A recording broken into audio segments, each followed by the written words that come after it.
ሰላም ጤና ይስጥልን ክቡራን ተመልካቾቻችንና አድማጮቻችን ዘውዱ መንግስቴ ነኝ ከዚህ ከአገር እንግሊዝ። አሁን የዘውዱ ሾው አጫጭር ዜናዎችን አቀርብላችኋለሁ፣ አብራችሁን ቆዩ። በቅድሚያም ርዕሶቹን እንሆ። በደብረ ማርቆስ ከተማ የቦምብ ጥቃት ተፈጸመ፣ ሰዎችም ሞቱ። የመንግስት ባለስልጣኑ በቁጥጥር ስር ዋሉ። ፋኖ ተአምር ሰራ፣ መንግስት በነዳጅ ላይ እርምጃ ሊወስድ መሆኑን ተናገረ። እነ ጌታቸው ረዳ ክሱን አቋረጡ። የአርሚ 7 ተዋጊዎች ተሃድሶ ውዝግብ ፈጠረ። ኢራን ቅድመ ሁኔታ አስቀመጠች ጦርነቱን ለማቆም። አሁን ወደ ዝርዝሩ እንሄዳለን፣ አብራችሁን ቆዩ። የአማራ ፋኖ አንድነት ብልጽግናን አስደንግጧል። በተለይም የሸዋ ፋኖ ስምምነትና አብሮ መስራት ትግሉን አጠናክሮ ማስቀጠሉ እያስጨነቀው እንዳለ ነው የታወቀው። በሸዋ ወይና ደገማ ተራራሞች ላይ ለ2 ዓመታት ያህል የቆየውን የሀሳብ መለያየት አክትሞ አዲስ ብርሃን የታየበት ታሪካዊ ዕለት መሆኑ ያስደነገጠው የብልጽግና ኃይል በአማራ ፋኖ ብሔራዊ ንቅናቄ ስር የሚንቀሳቀሱት የደቡብ አማራ ቀጠና አሳምነው እዝና የሸዋ ጠቅላይ ግዛት እዝ ለ2 ዓመታት በሀሳብ ልዩነት መንገድ ሲጓዙ ቆይተው በሸዋ ህዝብ አንድነትና ጥሪ ሰምተው ወደ አንድ ታላቅ አደረጃጀት መመለሳቸው አሁንም ብልጽግናን አስጨንቆታል። መከላከያም ተረብሿል ነው የተባለው። በዚህ ታሪካዊ ውስጥ እንደ ንስር የተመሰሉት ያሳምነው ፋኖ አባላቶች ንስር ከከፍታ ላይ ሆኖ ጠላቱን የመለየትና ሳይታሰብ የመብረር ብቃት እንዳለው ሁሉ እነዚህ ታጋዮችም በቀጠና ውስጥ ያላቸውን ወታደራዊ ንቃት ፍጥነት የሚያሳይ ሲሆን በዚህ ከ2 ዓመት በላይ በተለያዩ እዞች ስር ሆነው ሲመራ የነበረው የሸዋ ፋኖ አሁን ወደ አንድ ጠንካራ ማዕከል መምጣቱ ወታደራዊ ኃይልን ከመለያየት አብቅቶ ወደ አንድ አደረጃጀት መምጣቱ በቀጠናው ለሚደረገው እንቅስቃሴ አዲስ ስልታዊ ጥንካሬ እየሰጠ እንደሚገኝም ታውቋል። የሁለቱ እዞች ውህደት ተከትሎ በተለያዩ ግንባሮች የሚገኙ ክፍለ ጦሮች እየተገናኙ ደስታቸውን በመግለጽ ላይም እንዳሉ ታውቋል። ይህ በታጋዮች መካከል ያለው የስነ ልቦናዊ አንድነት በሚገባ አንድ ልብ አንድ ዓላማ የሚለውን መርህ በተግባር እያሳየ ክስተት መሆኑን ታውቋል። በቀጠናው ያለውን ወታደራዊ በላይነት ከማረጋገጡም በላይ በሸዋ በደቡብ አማራ በሸዋ ጠቅላይ ግዛት ውስጥ የሚንቀሳቀሱ ሸዋ ጠቅላይ ግዛት እዝ አጼ አምዶዚዮን ኮር ደጃዝማች ተሰማ እርገጤ ክፍለ ጦር አመራሮችና ያሳምነው ጽጌ እዝ ዘርዓ ያዕቆብ አንደኛ ኮር 7 ለ7 ክፍለ ጦር አመራሮችና የፋኖ አባላቶች ቅንጅት አሰራር ወደ ላቀ ደረጃም አሸጋግሮታል ነው የተባለው። የሸዋ ተራሮች ዛሬም በደስታ በአንድነት ዝማሬ እያስተጋቡ እንደሚገኙም የአማራ ፋኖ ደቡብ አማራ ቀጠና አሳምነው እዝ አጼ ዘርዓ ያዕቆብ አንደኛ ኮር ህዝብ ግንኙነት ኃላፊ አርበኛ አማረ ታዘዘ በላከልን መረጃ ገልጧል። በደብረ ማርቆስ ከተማ የቦምብ ጥቃት ተፈጸመ፣ ሰዎችም ተገደሉ። የ206ኛ ኮር አዳኝ ቡድን ነው በደብረ ማርቆስ መሃል ከተማ ተነስቶ ወደ ለቅለቂት ቀበሌ እየሄደ በነበረው ኦባማ መኪና ላይ በፈጸሙት የቦምብ ጥቃት ነው 7 አድማ ብተናዎች ሲገደሉ 11 የሚሆኑ ከባድ ቁስለኛ ሆነዋል። በተመሳሳይ ሰዓትም የአብማ ክፍለ ከተማ ሚኒሻ ጽሕፈት ቤት ስልጠና ስምሪት ኃላፊ በሆነው በላይነህ አጃናው ቤት ተጨማሪ ጥቃት ተፈጽሟል ነው የተባለው። ጨለማን ተገን በማድረግ ከሚንቀሳቀስ ለጠላት ኃይል ጋር ያነጣጠረ የተጠናከረ ኦፕሬሽን የሚፈጽሙት የ206ኛው ክፍለ ጦር አነፍናፊ አዳኝ ቡድኖች በትላንትናውም በተመሳሳይ ጥቃት በተሽከርካሪ መሃል ስፖንዳ ላይ የተሰካ የቦምብ ፍንዳታ በመፈጸም በ18 የአድማ ብተና ሰራዊት ላይ ከፍተኛ ጉዳትም አድርሰዋል። በቦምብ ጥቃቱ ዋና ሳጅን ተስፋሁን አለልኝ ጨምሮ ነው በሌሎቹ ላይ እርምጃ መወሰዱ የታወቀው። በትላንትናም እንዲሁ በብር ሸለቆና ደብረ ማርቆስ ወታደራዊ ማሰልጠኛ ስልጠናን በመስጠት የሚታወቀው ኮር ግዛቸው በሾላምባ ቀበሌ ወደ መኖሪያ ቤቱ በፒካፕ መኪና እየሄደ ባለበት በተደረገ የቦምብ ጥቃት ከሞት የተረፈ ቢሆንም ከባድ ቁስለኛ መሆኑ ነው የታወቀው። የመከላከያ ኃይል በመቄት ወረዳ ከፍላቂት ገረገራ ከተማ በቅርብ ርቀት አግራት ዙሪያ በሚገባ ድባቅ መመታቱ ተገለጠ። በአማራ ፋኖ ብሔራዊ ንቅናቄ ምኒልክ እዝ 303ኛ ግዙፍ ጀነራል አሳምነው ጽጌ 81ኛው ራስ አንቸም እና ውባንታ ባተ ክፍለ ጦር ናቸው። የ106ኛ ኮር 22ኛ ክፍለ ጦር ቃኝ እንዲሁም በጋይንት ዙሪያ ከሚንቀሳቀሰው ራስ ጋይንት ልዩ ተወርዋሪ ክፍለ ጦር በተውጣጣ አሃዶች የአብይ አህመድን አገዛዝ ወንበር ጠባቂ ቡድኖች ከጠዋቱ 12 ሰዓት እስከ ቀን 10 ከ30 በተደረገ ውጊያ በመቄት ወረዳ ከፍላቂት ገረገራ ከተማ በቅርብ ርቀት ላይ አግራት ዙሪያን በሚገባ መምታቱን ነው ያሳወቀው። ራሱን ያገዛዙ ታማኝ ዘብ አድርጎ የሚቆጥረው እና ጥምር ጦር ብሎ የሚጠራው ወንበዴ ቡድን ፍላቂትና ገረገራ ከተማ ከሚገኘው ዋሻ ወጥቶ በደመ ነፍስ የተንቀሳቀሰው የጠላት ኃይል በርካታ ኃይሉ የተደመሰሰ ሲሆን የመቄት ወረዳ ሰላምና ደህንነት ኃላፊ ዋና ባንዳ መካሽ ይመርና ጨምሮ ለመቁጠር የሚታክት ወንበዴ መቁሰሉም በርካታውም ተበታትኗል። ይህ ግፈኛ ቡድን የክንድ ነበልባሎቹን ክንድ መቋቋም ሲያቅተው ነው በንጹሐን ላይ የግፍ በትሩን በማሳረፍ አንድ መምህር ጨምሮ በ5 ሰዎች ላይ ነፃ እርምጃ በመውሰድ የአማራን ሕዝብ አጥፊ መሆኑን በአደባባይ ምስክርነቱን አረጋግጧል። ይህ ብቻ ሳይሆን የሀገሪቱን የመጀመሪያ ደረጃ ትምህርት ቤት ለመዝረፍ የሞከረ ሲሆን ተዝረክርኮ እግሬ አውጭኝ ብሎም ማምለጡን ነው የአማራ ፋኖ ብሔራዊ ንቅናቄ ምስራቅ አማራ ቀጠና ምኒልክ ዕዝ መረጃውን የላከልን። የአማራ ፋኖ ብሔራዊ ንቅናቄ ደቡብ አማራ ቀጠና አሳምነው ዕዝ አጼ ዘርዓ ያዕቆብ አንደኛ ኮር ይኩኖ አምላክ ክፍለ ጦር በኤፍራታ ግድም ወረዳ ካራቆሬ አካባቢ የአብይ አህመድን ኃይል ሲያሯሩጠው ዋለ። በዚህ በተካሄደው እልህ አስጨራሽ ውጊያ ነው የክፍለ ጦሩ አባላቶች ከጠላት ኃይል ጋር ባደረጉት ፊልሚያ የአብይ አህመድ ሰራዊት አየር ወለድ መከላከያ ኃይል ሲያሯሩጡት መዋላቸውን በዕለቱ በወጣው ዜና የጠላት ኃይል መደምሰሱንና አካባቢ መቆጣጠሩን ይፋ ተደርጎ እንደነበር አይዘነጋም። በዚህ በካራ ቆሬ ግንባር በነበረው ማወደ ውጊያ 4 የኦሮሞ ተወላጅ የሆኑ ግለሰቦች አጼ ይኩኖ አምላክ ክፍለ ጦር ሰራዊትም ተቀላቅለው የነበረ ሲሆን እነዚህ ግለሰቦች ወደ ክፍለ ጦሩ ከገቡበት ጊዜ ጀምሮ አስፈላጊውን እንክብካቤ ሲደረግላቸው ቆይቶ በዚህ ሂደት ውስጥ ነው የአማራ ፋኖ ከስርዓቱ እንጂ ከኦሮሞ ብሔር ጋር ምንም አይነት ጸብ ጥላቻ እንደሌለው የፋኖ አናብስቶች የላቀ የጦር ሜዳም ስነ ምግባር ያሳዩቸው።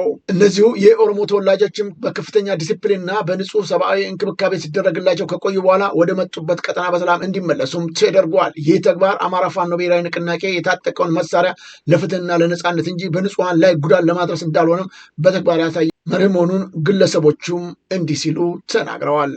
እና ማን ነው ስሙ? ኡመር ማለት ብሔር ምንድነው? ኦሮሞ። እሺ አጎት መሐመድ ማለት መሐመድ አብዱቃዲ። እሺ ወንድምስ ማለት አህመድ ሐሰን። አንተ እንዴት ነው? እስኪ አማርኛ የሚችለው ከዚህ መሃል አጎቴ ነው? አዎ እኔ መሐመድ። አማርኛ ትችላለህ? እችላለሁ። እሺ እንዴት ነው ወደ ፋኖ እንግዲህ ከትናንት ማለት ነው ከፋኖ ጋር የተገናኛችሁት የት ነበር? እዚህ ቆሪ ሜዳኛ ከገባን ስንሄድ ቆሪ ሜዳ ተገናኝተን እኛ ቁባ የለንም ምንም ቁባ የለንም። በድንገት ገብተን ውጊያ ገባን። ከዛ ልጆቹ የፋኖ ልጆች አቀፈን ወሰደን። በቃ እንግዲህ ማኛ መሐከላ አትሞቱም ብሎ እኛን አቅፎን ወረዳ ገት ወስደን ውጊያ ነበር። በዛ ሰዓት ውጊያ ነበር። ውጊያ እየተካሄደ ነበር። ጥይት እየሰማችሁ ነው የመጣችሁት ወይስ መጀመሪያ አላወቃችሁ? ውጊያ መኖሩን አላወቃችሁ? ስለዚህ ድንገት ውጊያ ላይ ገባችሁ። የፋኖ ሰራዊት አገኛችሁ? ድንገት ነው እንጂ ካወቀማ ወደ ኋላ እንመለሳለን ነበር። ድንገት ገባ። ከገባችሁ በኋላ ምን አጋጠማችሁ? ፋኖ እንዴት ነበር ያለው ሁኔታ? እነሱ ያዛችሁ በኋላ ያንገላታችሁ የደበደባችሁ ምን አለ? አንከበክቦን እንዳትመቱ ብሎ እኛ መሐከል ትሞታላችሁ ብሎ እኛን ወስዶ ወረዳ ገት ወስዶ ወደ ካምፕ ወሰደን። በስነ ስርዓት አስቀመጠናል። መብል መጠጣትን ሁሉም አንከባክበናል። አሁን በስነ ስርዓት ወደ ቤተሰባቸውን ላካለ ብሎ እነሱ እጅ ነው ያለን። ፋኖ በዓለም አቀፍ ደረጃ የጠበቀ የምርኮኛ አያያዝ ስርዓቱ እጅግ የሚደነቅ መሆኑንም የዓለም አቀፍ መገናኛ አውታሮች ጭምር እየገለጹለት ይገኛሉ። ለትግራይ እንቅፋት የሚሆን ስራ ስላልሰራው ህሊናዬ እረፍት አለው ሲል ጌታቸው ረዳ ተናገረ። የቀድሞው የትግራይ ክልል ጊዜያዊ አስተዳደር ፕሬዝዳንት አቶ ጌታቸው ረዳ ነው ለትግራይ ህዝብ ተከታታይ መልእክት ያስተላለፈው። የትግራይ ህዝብ የትግል መሰረት የህልውና መታወቂያ ነው ያለው ጌታቸው ረዳ ከትግራይ ከወጣሁ 1 ዓመት ቢሞላኝም አቋሚ ግን ከትግራይ ህዝብ ፍላጎትና ተስፋ ጋር እንደጸና ነው ብለዋል። በዚህ አስከፊ ጦርነት ወቅት ምንም አይነት ወታደራዊ ልምድ ባይኖረኝም ትግራይን አትጠፋም ከሚሉ ጀግኖች ጋር በመሰለፍ መከራውን ተጋፍጫለሁ ሲል ነው የገለጠው።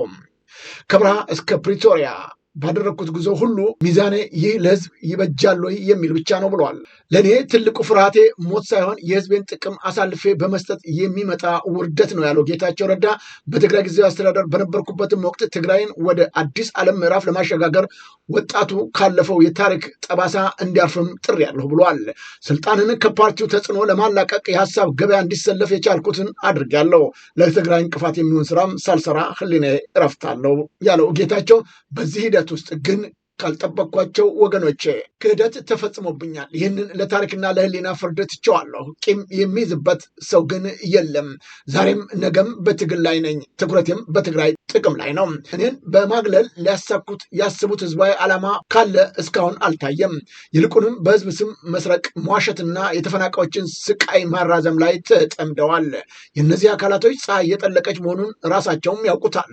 ወጣቱ ለጥፋት ቢቀሰቅሱም ህዝቡ ነቅቶባቸዋል። ትልቁ ስጋቴ ግን ሲጠፉ እኛንም ይዘውን እንዳይጠፉ ስጋት አለኝ ሲልም የጠቅላይ ሚኒስትሩ የምስራቅ አፍሪካ አማካሪ ሚኒስትር ጌታቸው ረዳ ተናግረዋል። ይህ በእንዲህ እንዳለም የአቶ ጌታቸው ረዳ በምርጫ ቦርድ ላይ የመሰረቱት ክስ መነሳቱ ታወቀ። የዲሞክራሲ ትነግ ወይም ሊጋት ተወካይ የሆኑት አቶ ጌታቸው ረዳ በኢትዮጵያ ብሔራዊ ምርጫ ቦርድ ላይ የመሰረቱት የነበረውን ክስ በገዛ ፈቃዳቸው ማንሳታቸውን ለፍርድ ቤት አሳውቀውታል። ከሳሾቹ ክሱን አሁን ባለው ሁኔታ ውጤት እንደማያመጣ በማመናቸው ነው በፈቃዳቸው ማንሳታቸውን የገለጹት። ክሱ በመነሳቱ ምክንያት ቀደም ሲል በቦርዱ ውሳኔ ላይ ተጥሎ የነበረው የጊዜያዊ እገዳ ትዕዛዝም ተሰርዟል። በዚሁ መሰረት የምርጫ ቦርድ ያስተላለፈው ውሳኔ በቀጥታ ተፈጻሚ እንዲሆንም መንገድ ከፍቷል ነው የተባለው። ከሰሞኑ የፌዴሬሽን ምክር ቤት በአማራና ትግራይ ክልሎች መካከል ይገባኛል ጥያቄ የሚነሳባቸውን 5 የምርጫ ክልሎች ላይ ውሳኔ ማሳለፉን የኢትዮጵያ ብሔራዊ ምርጫ ቦርድ አሳውቆ ነበረ። ይሁንና ይህንኑ መረጃ ተከትሎ የፌዴሬሽን ምክር ቤት ጻፈልኝ ባለው ደብዳቤ መሰረት አከራካሪው ሆነው የቆዩት የሁመራ፣ አዲ ረመጽ፣ ኮረም፣ አፍላ፣ ጠለምትና ራያ አላማጣ የሚገኙ የምርጫ ክልሎች በትግራይ ክልል ውጭ ሆነው ለብቻቸው ለሕዝብ ተወካዮች ምክር ቤት ምርጫ እንዲደረግ መወሰኑን ቦርዱ ገልጾም ነበር። መንግስት የነዳጅ ቁጠባ ጉዳይ ላይ እርምጃዎችን ይፋ አደርጋለሁ አለ። አሽከርካሪዎችንም ቆጥባችሁ ተጠቀሙ ብለዋል። የገንዘብ ሚኒስትር አቶ አህመድ ሸዲ በመካከለኛው ምስራቅ በተቀሰቀሰው ጦርነት ምክንያት የተፈጠረው የነዳጅ አቅርቦት መስተጓጎል ለመቋቋም ህብረተሰቡ ተቋማት በከፍተኛ ቁጠባ እንዲጠቀሙም ነው ያሳሰቡት። መንግስት ተጨማሪ የቁጠባ እርምጃዎችን በቅርቡ ይፋ እንደሚያደርግም ሚኒስትሩ በሰጡት መግለጫ አሳውቀዋል። ይፋ በተደረገው የዋጋ ማሻሻያ መሰረትም ቤንዚል 132.18 ብር፣ ናፍታ 139.84 ብር እንዲሁም ኪሮሲን 146 ብር እንዲሸጡም ተወስኗል። በኢራንና በእስራኤል አሜሪካ ግጭት ምክንያት የሆርሙዝ ወሽመጥ መዘጋቱ ለአቅርቦቱ እጥረት ለዋጋው መናር ዋነኛ ምክንያት መሆኑም ተመልክተዋል። የአርሚ 7 ተዋጊዎች ታድሶ ውዝግብ ፈጠረ። መንግስት ነው በሱዳን ድንበር አካባቢ የነበረውን ከ500 በላይ የአርሚ 7 የህወሓት የቀድሞ ተዋጊዎችን በአዋሽ 40 ማዕከል የታድሶ ስልጠና መጀመራቸውን ያሳወቀው። የብሔራዊ ታድሶ ኮሚሽነር ተመስገን ጥላሁን ሌተና ጀነራል ሃጫሉ ሸለመ እርምጃውን ለዘላቂ ሰላም ትልቅ ተስፋ መሆኑንም ገልጸዋል። በሌላም በኩል የትግራይ ጊዜያዊ አስተዳደር ሰላምና ጸጥታ ቢሮ ይህ ሂደት የፕሪቶሪያን ስምምነት የጣሰና የትግራይን ታድሶ ኮሚሽን ቅርንጫፍ ሳያውቀው የተከናወነ ህገወጥ ተግባር ነው የሚል ጠንካራ ትችትም አቅርበዋል።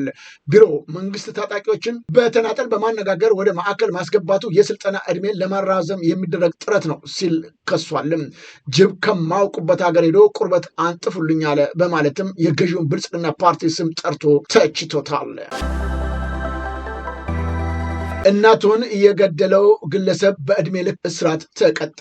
በአርሲ ዞን ነው ለሱስ ገንዘብ ከለከለችኝ በማለት እናቱን የገደላት።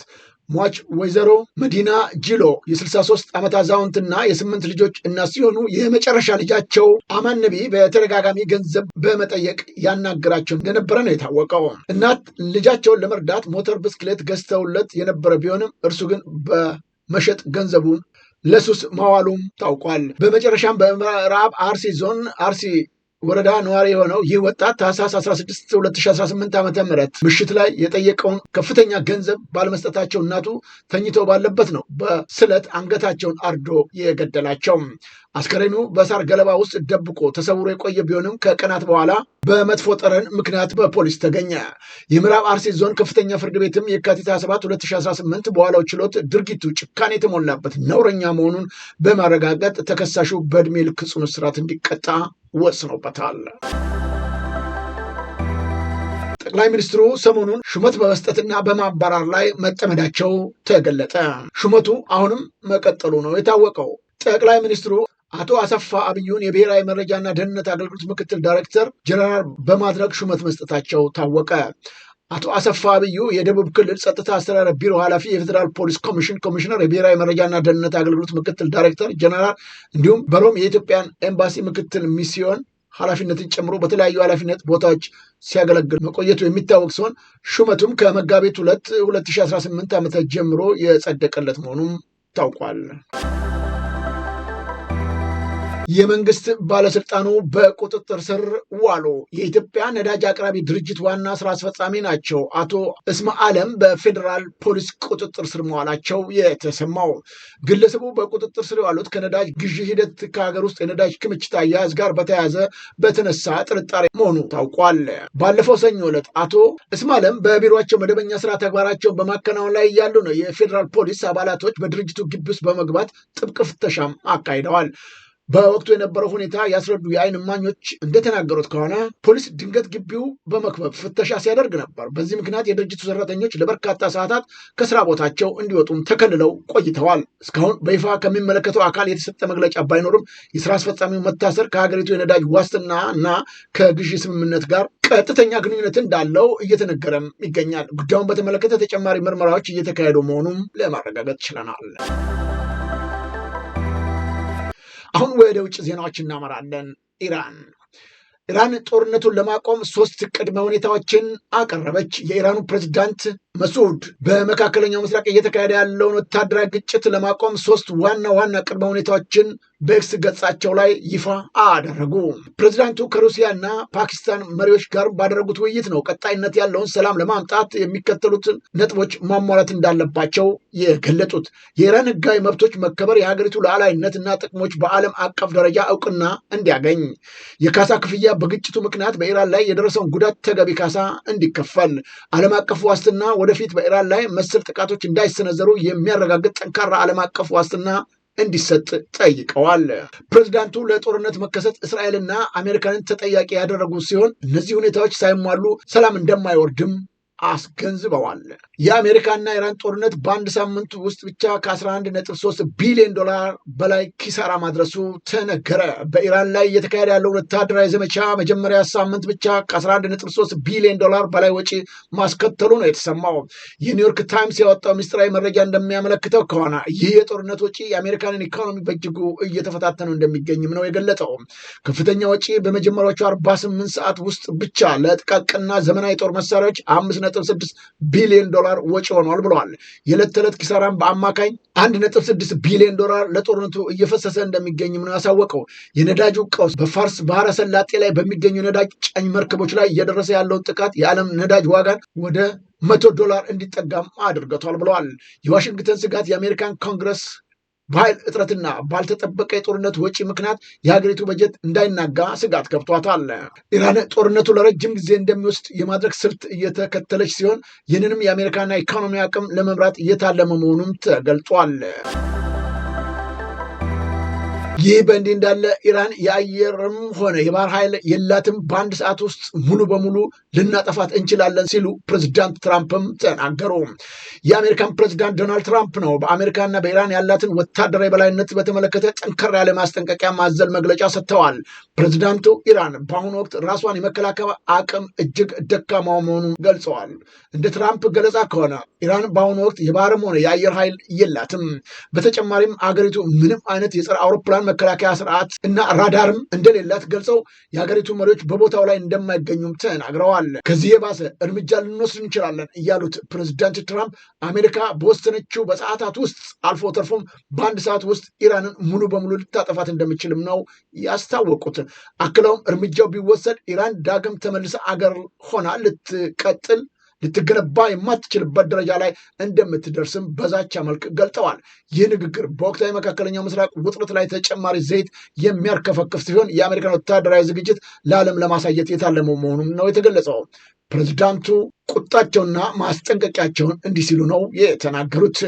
They've lost their Navy, they've lost their Air Force, they have no anti-aircraft apparatus at all, they have no radar, their leaders are gone.